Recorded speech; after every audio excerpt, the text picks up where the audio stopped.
Bharuch anti corruption બ્યુરોએ Jambusar police સ્ટેશનના વર્ગ 3ના સશસ્ત્ર પોલીસ કર્મી નારણ ફતુભાઈ વસાવા સામે ₹75,000ની લાંચ માંગણીનો ગુનો નોંધ્યો છે।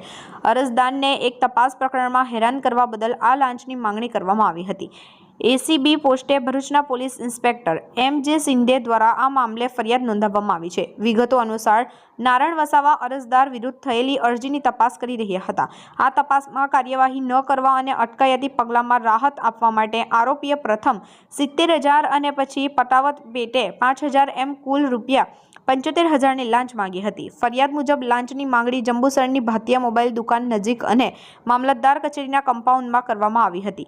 આ ઘટના આરોપી દ્વારા ગેરકાયદેસર લાભ મેળવવાના ઈરાદાથી કરવામાં આવેલી ગેરવર્તણૂક દર્શાવે છે। આ મામલે વડોદરા શહેર એસીબી અને પોલીસ ઇન્સ્પેક્ટર એ.જે. ચૌહાણ તપાસ કરી રહ્યા છે। સમગ્ર કાર્યવાહી ઇન્ચાર્જ મદદનીશ નિયામક આર.આર. ચૌધરી એસીબી સુરત એકમના સુપરવિઝન હેઠળ ચાલી રહી છે।